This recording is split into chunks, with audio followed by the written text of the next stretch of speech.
questa rubrica. Ci siamo fermati con un po' di diatribe tra la popolazione di tipo pastorale, cultura megalitica e le genti contadine. Osserviamo con più attenzione questa fase nel territorio di San Gavino. Se noi osserviamo possiamo vedere come ci sono diversi villaggi lungo il fiume, però contemporaneamente ci sono, oggi li troviamo sotto il nome di nuraghi, Nurazeto, Nuraci, Nuracertellones, tutta una serie di nuraghi in periferia di quest'area acquitrinosa e diciamo in zone che sì sono fertili per noi oggi, però allora dovevano essere o zone boscate o, se per caso fossero state disboscate, sicuramente più aride rispetto all'attuale. Ecco quindi che possiamo anche supporre che queste aree dove oggi sono pervenuti i termini nuraghi, e niente di improbabile che in questo momento siano i luoghi di insediamento di queste popolazioni a cultura megalitica.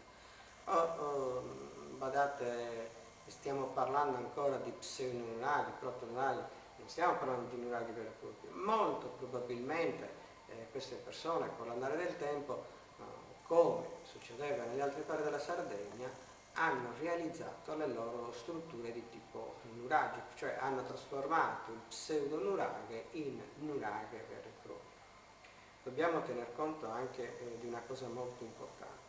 Noi oggi vediamo che in questi territori c'è molto pietrame che non è del territorio di San Gavino.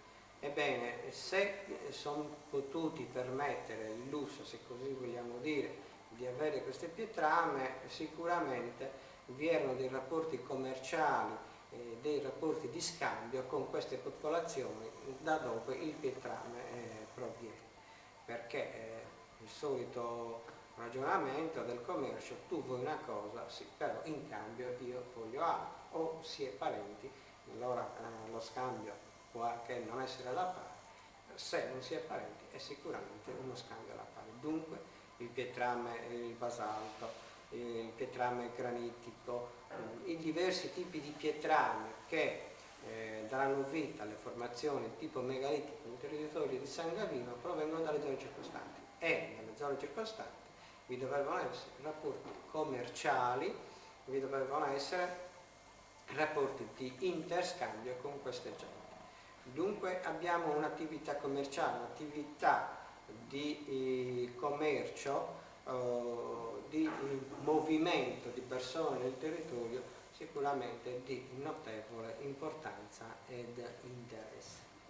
Arriviamo a quella fase che abbiamo detto precedentemente di non più di scambio ma di contrasto, di scontro tra le diverse civiltà per l'accaparramento delle aree umide, delle aree paludose.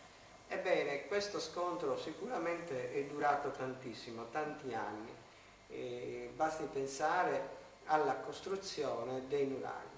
Questi nuraghi più o meno si pensa a partire dal 1800 sono stati realizzati sino al 1500 in determinate zone.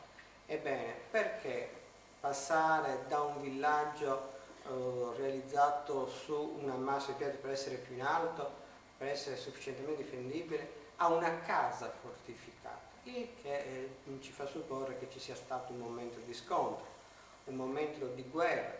Se noi pensiamo al fatto che il nuraghe si evolve nel corso del tempo a diverse fasi architettoniche e costruttive, dobbiamo ritenere che più ci si organizzava per conquistare queste torri difensive, più ci si doveva organizzare dall'altra parte per meglio difendersi, dunque creare una struttura torre sempre più complessa e sempre più fortificata affinché ci si potesse meglio difendere, e non solo difendere come uomini, ma difendere anche come beni materiali, il grano, le riserve del bestiame, cioè tutto ciò che poteva costituire la fonte economica principale per queste corporazioni.